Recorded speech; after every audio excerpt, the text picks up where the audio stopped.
साथियों नमस्कार, स्वागत है आप सभी का एक बार फिर से हमारे YouTube चैनल पर। आज बात करेंगे 12,460 शिक्षक भर्ती से जुड़ी कुछ अहम जानकारी। सरकार ने पहले ही तैयारी कर ली थी सुप्रीम कोर्ट में सुनवाई को लेकर, लेकिन संजोग कहें या दुर्भाग्य कहें कि पिछले दिनों सुनवाई ना हो पाई। लेकिन इसी बीच अब क्या कुछ खबर दिया जाए। आपको भी पता है कि गर्मी की छुट्टियां आने वाली हैं, कोर्ट भी बंद होने वाला है और पिछले दिनों आपकी टीम ने क्या कुछ प्रयास किया वो आप सभी लोगों ने देखा। जितने भी पैरवीकार थे उन सभी लोगों ने सीनियर के नाम पर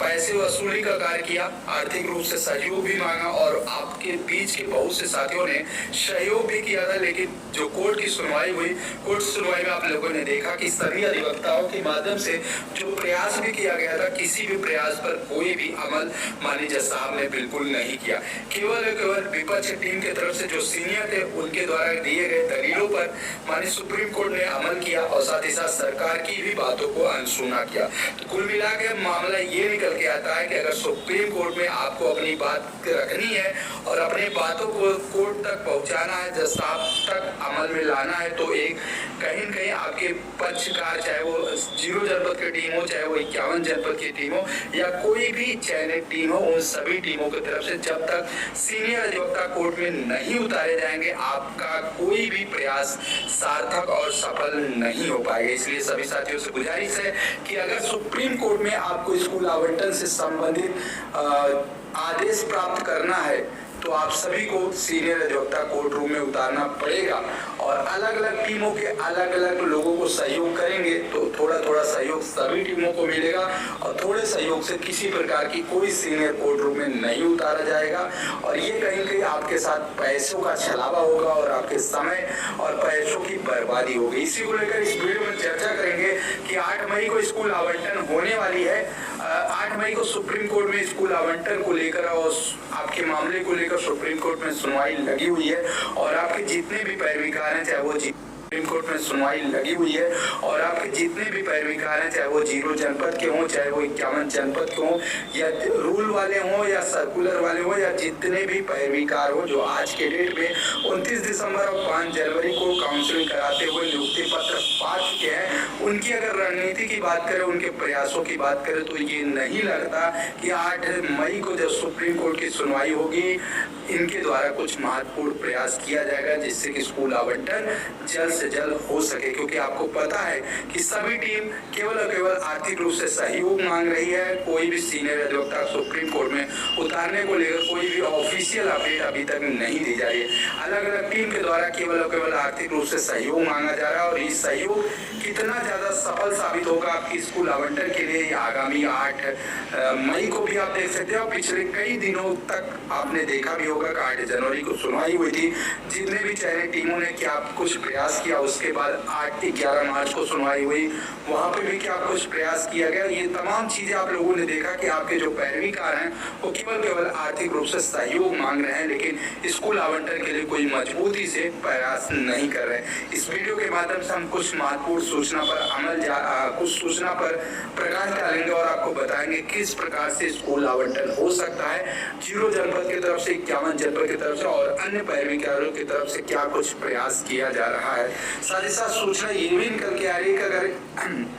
जितने भी पैरवीकार हैं वो अगर वो एक मंच पे आ जाए और एक साथ पूरे ईमानदारी से प्रयास करें तो संभवतः स्कूल आवंटन की जो प्रक्रिया है 8 मई तक आदेश के रूप में प्राप्त की जा सकती है। लेकिन अलग अलग पैरवीकारों की तरफ से अलग अलग सहयोग मांगा जा रहा है और एक दूसरे पर आरोप और प्रत्यारोप लगाया जा रहा है, जिससे ये कहीं न कहीं चयनित अभ्यर्थियों में काफी ज्यादा नाराजगी है और कहीं न कहीं ये चीजें आने वाले दिनों में आपके नियुक्ति के लिए खतरा बन सकती है। इस वीडियो के माध्यम से हम आपको कुछ सूचना दिखाना चाहेंगे। जैसा कि आप देख सकते हैं, एक सोशल मीडिया पर पोस्ट शेयर किया गया जिसमें बताया गया कि 13 अप्रैल को आपके ही बीच के कुछ चयनित अभ्यर्थी, जिसमें कहीं कहीं ब्रिजेश टीम, आप सभी को पता होगा ब्रिजेश टीम कौन सी है, उनके कौन कौन से पैरवीकार हैं और उन्होंने डबल बेंच में किस प्रकार से प्रयास भी किया, ये समस्त चीजें आपको पता होगा। ज्यादा कुछ बताने की जरूरत बिल्कुल नहीं है। इसमें बताया जा रहा है कि कल ब्रिजेश टीम की मुलाकात जो है सुप्रीम कोर्ट के जो अधिवक्ता है उनसे मुलाकात बात की गई,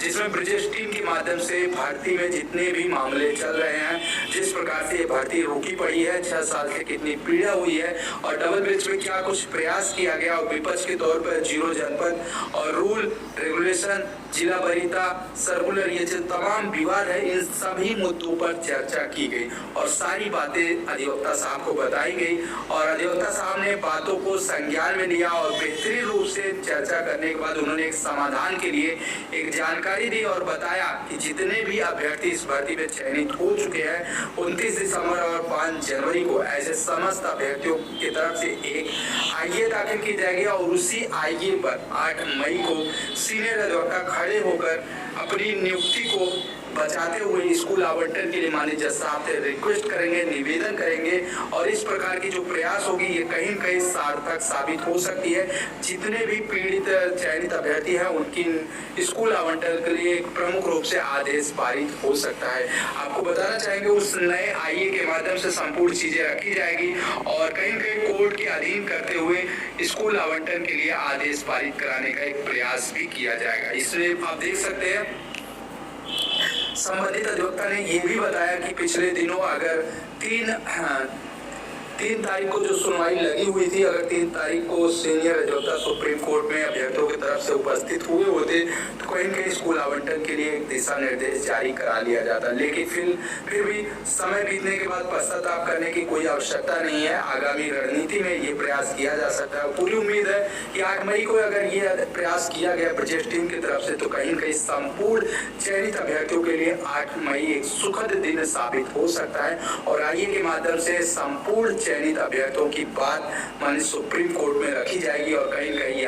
राहत भरा आदेश पारित कराने में सफलता भी अर्जित किया जाएगा। तो ब्रिजेश टीम की तरफ से ये प्रयास किया जा रहा है और आपको बताना चाहेंगे पिछले 3 दिनों से ब्रिजेश टीम की तरफ से सहयोग के लिए जो अकाउंट नंबर जारी किया गया था उस सहयोग पर लगभग अगर बात करें तो 1.5 लाख रुपए भी प्राप्त किए जा चुके हैं और आगे भी उम्मीद है कि सीनियर अधिवक्ता के लिए जितनी राशि तय की गई है अगर उतनी राशि 8 मई के पहले प्राप्त कर दी जाती है तो कहीं न कहीं 8 मई को मजबूती से ब्रिजेश टीम की तरफ से सीनियर अधिवक्ता खड़ा करके उस आईए पर सभी चयनितों की बात रखी जाएगी और कोर्ट के अधीन कराते हुए मामलों पर आदेश पारित कराते हुए सभी चयनितों को स्कूल आवंटन के लिए आदेश माननीय सुप्रीम कोर्ट की तरफ से पारित करवा दिया जाएगा। ऐसा ब्रिजेश टीम की तरफ से कहना है और उनकी तरफ से प्रयास भी किया जा रहा है। आपको दिखाना चाहेंगे ब्रिजेश टीम की तरफ से एक सोशल मीडिया पर पोस्ट शेयर की गई जिसमें बताया गया है कि 13 अप्रैल को आपके बीच के जो टीम है ब्रिजेश एंड टीम उनकी मुलाकात सीनियर अधिवक्ता से हुई है,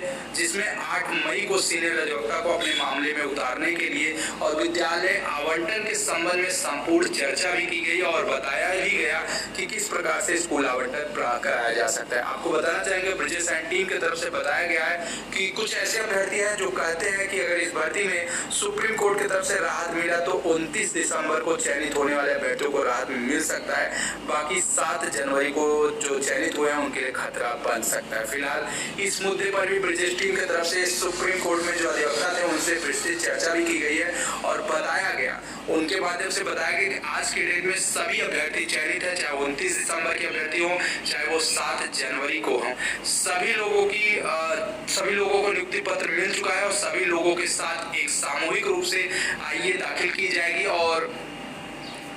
जब स्टेटस को हटाया जाएगा तो सभी चयनितों पर हटाया जाएगा और साथ ही साथ ये भी बताया जा रहा है कि जीती हुई पार्टी अपील नहीं करती है, यानी कि जो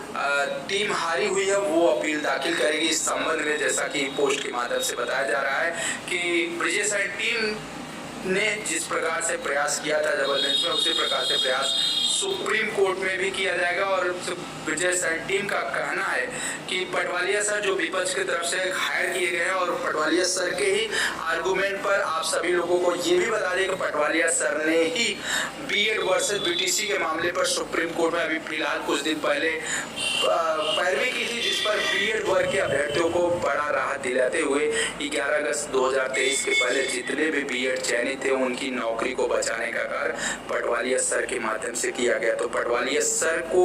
बहुत हल्के में बिल्कुल नहीं लेना है, जैसा कि विपक्ष की टीम की तरफ से पटवालिया सर को हायर किया गया। तो इस मामले पर अगर देखा जाए तो विपक्ष की टीम एक मजबूत टीम बन चुकी है और वो कहीं न कहीं आपकी नियुक्ति को रद्द कराने की पूरी क्षमता रखती है। इसलिए पटवारिया सर के बराबर मजबूत रूप से अधिवक्ता हायर करने के लिए सभी साथियों को ब्रिजेश टीम का सहयोग करना पड़ेगा और पूरी रणनीति के साथ ब्रिजेश टीम 8 मई को सुप्रीम कोर्ट में उतरेगी और पूरा प्रयास करेगी कि 8 मई को स्कूल आवंटन के लिए कुछ न कुछ बड़ा आदेश पारित कराया जाए। उनकी नियुक्ति पर कोई खतरा नहीं है, ऐसा ब्रिजेश टीम का कहना है। आपको बताना चाहेंगे ब्रिजेश सर टीम का कहना है कि 8 मई को अगर सुप्रीम कोर्ट में सुनवाई शुरू होती है तो जो सबसे पहली बहस है 85-36 अर्थात उमेश चंद्र की अपील पर ज्यादा बहस होगी। आईओ वालों को कम समय दिया जाएगा। ये हाईकोर्ट में कहीं न कहीं आपके पैसे का दुरुपयोग किए होते, इसलिए सुप्रीम कोर्ट में इनको ज्यादा समय नहीं दिया जाएगा।